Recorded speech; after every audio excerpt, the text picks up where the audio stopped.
Welcome to Social Skills Coaching. I'm Russell, founder of Newton Media Group. Today, we're going to help you be more likable, more charismatic, and more productive. Stick around. Today is Cinco de Mayo. It's also National Day of Prayer in the United States. We continue today from Patrick King's book, The Science of Attraction, with some good news. Studies have shown that literally everyone has the ability to be a great lover. It just takes time, energy, and attention, and we do so by developing 8 specific elements within our personality. We're going to explore these 8 today.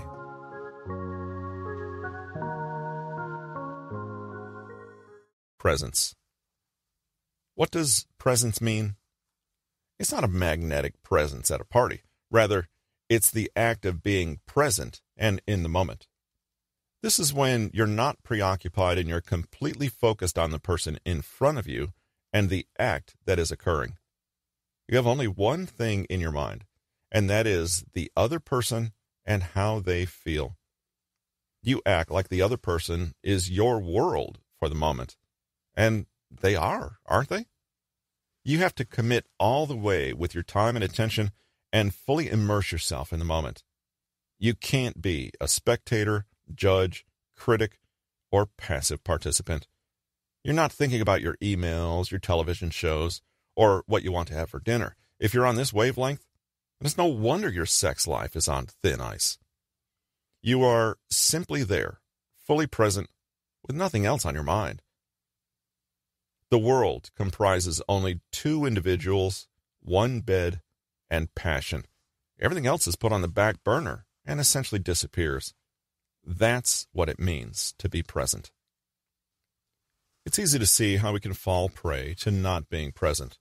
We all have numerous responsibilities throughout the day, but various studies peg the average length of sexual intercourse at anywhere from 7 to 16 minutes. It shouldn't be a tremendous struggle to shut down your brain for that amount of time and simply lose yourself. Just imagine how present you would be having sex in a cabin in the woods with no television or internet access. That's the kind of focus and connection you want every time. They deserve it, and so do you. How would you feel if someone prefaced sex with, "Oh, let's be quick, I have more work," or if they continually looked at the clock during the act? Being present during sex, you'll be more attentive, respond better to people's signs, and care more about their satisfaction. Connection. This is when you feel like you're in sync with the other person mentally and emotionally.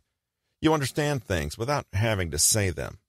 You know each other, and you feel an emotional pull toward them. You have electric chemistry, and both of you know it. Contrast that to a one-night stand, where you probably have very little emotional investment. The act and ensuing pleasure is minimized because there's little at stake, and it's purely physical. With emotional connection, you create something with intimacy, and you are fusing your bodies and minds together for a brief moment in time. Connection is feeling a spark with the other person holistically, not just physically. You like them on more than just a physical level, and you can experience feeling bonded with them.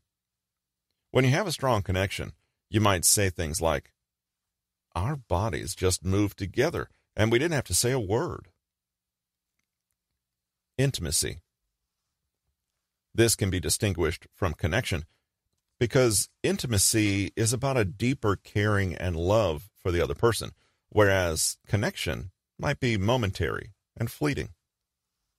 When you have that type of feeling toward someone, then sex becomes more than just a physical act. It becomes an act of love and sharing. This is also a complete acceptance of the other person and their flaws, and it involves you opening yourself to them. This happens when you respect and care for someone, and it is a byproduct of a healthy relationship. There's trust, vulnerability, and the feeling that you can bare yourself to someone else. Communication. Communication is key in friendships and relationships. so it should be in sex as well. From another angle, sex is an activity with a partner, or multiple partners, so it only makes sense that there should be a healthy amount of communication to coordinate, discuss, direct, and request whenever appropriate. Greater satisfaction simply occurs when collaboration is possible, and collaboration is possible with better communication. Along with communication comes a heightened attention and empathy to your partner's needs and desires. This is important because sex should not be approached like a self-centered act. It's an act with one goal, an orgasm for both parties. In fact, the best sex focuses on the other person's pleasure, so communicating what those might be is paramount. Communication should be open. There should be mutual support, and there should be an ability for both parties to express exactly what they want or dislike without the fear of judgment or rejection.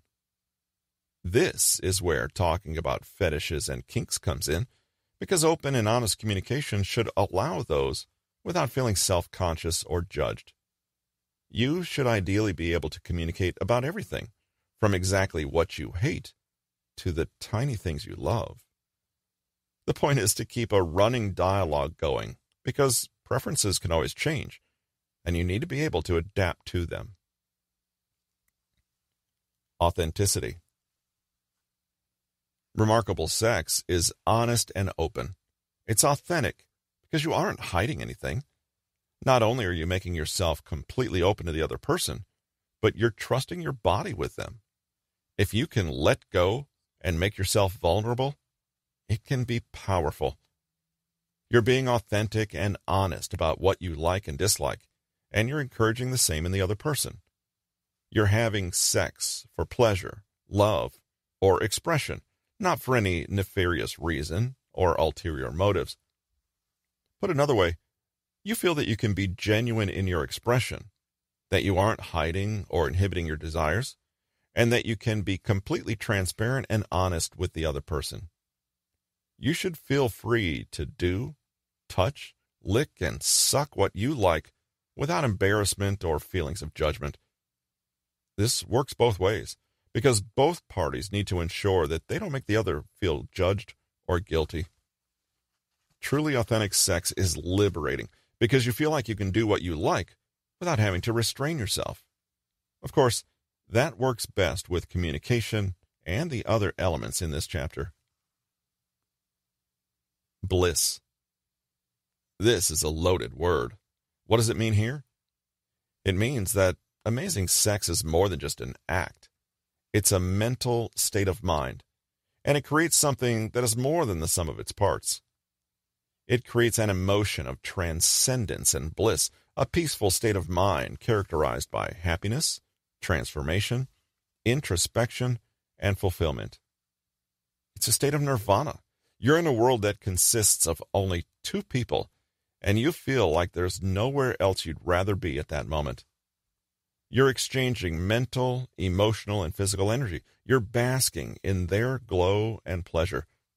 Bliss just means you feel fulfilled and satisfied after the act with no regret. Your head is clear, you feel more at peace with the world, and you've gained perspective on life.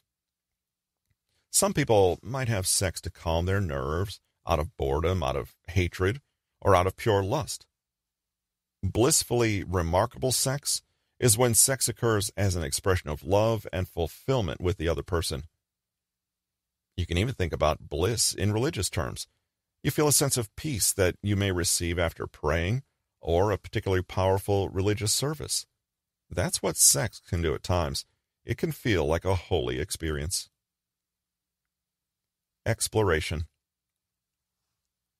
This, of course, is also where kink and spicy sex come into play.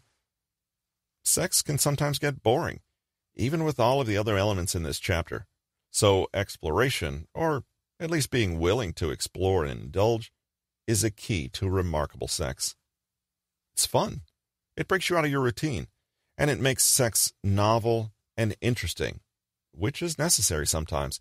It allows you to discover what you really want and to test uncharted waters. When you can explore your sexuality, you can also discover what makes you orgasm the longest and hardest. It might not be what you think, and you never would have discovered it if you didn't open your mind. Exploration can sometimes mean a certain amount of risk, but risk, in this context, isn't really risk. It's just stepping outside of your comfort zone, and there aren't any negative consequences other than to say, well, I didn't like that as much as I thought I would. Next. The only risk here is that you might buy something expensive to explore a fetish and end up hating it and feel that you wasted your money. Exploration puts the fun back into sex. It makes it an unpredictable ride that is the essence of playing. You can follow your instincts and discover new kinks you like, or you can just allow curiosity to guide you. You can play sex games to have fun during long car rides, or you can try to make the other person orgasm as many times as possible within 24 hours. These are all possible with exploration and stepping outside of your comfort zone. Remarkable sex is comfortable with laughter, getting messy, and new acts for their own sake. It doesn't restrain or judge them. It encourages them. Vulnerability. Scary. We all know what happens when we make ourselves vulnerable. It allows us to be hurt. However, remarkable sex requires this because of the positives and benefits it can allow. It allows us to fully embrace someone and let them into our hearts and psyches and bodies. We are physically naked during sex, but vulnerability allows us to drop our mental and emotional shields. You're trusting someone and surrendering to them. This is scary. You're shedding your defense mechanisms, your anxieties, and your egos to the sexual encounter. You're stripping bare, putting yourself on a shelf for judgment, and trusting that the other person will celebrate you rather than reject you. You're devoted to them and trust that they are devoted to you. You say and do things that you would never do to other people, but here you aren't embarrassed because it's what is in your heart. In fact, you say exactly what you want to say and do that as well. That's vulnerability. When you don't filter and you allow people inside your walls. Fantastic and remarkable sex is pulling others closer to you when you feel the exact opposite impulse and you want to keep someone at arm's length. Again, you can see that none of these elements of remarkable sex are what we usually think they are. Novelty and techniques. Those are included and a part of some of these elements, but not the underlying aspect that makes it so satisfying and pleasurable. Kleinplatz's findings are important because they tell us that wonderful sex does not depend on flexibility, athleticism, or being choked so hard that you nearly fall unconscious. Wonderful sex is for everyone because it happens when you simply focus on the other person, give yourself freely, and have an authentic connection. While that may be harder to find than a one-night stand, it also means that everyone in a relationship can indeed have remarkable sex. Nothing keeps you from it except yourself. If you find yourself unable to satisfy any of the elements, the problem is never in the sex itself. Nearly everyone has the mental and physical capabilities to fulfill Kleinplatz's factors for great sex. It may not be easy, however, and thus comes down to how much you care and want the sex to improve. You have the blueprint. What you do with it is up to you. It's never a bad thing to do a bit more exploring, however.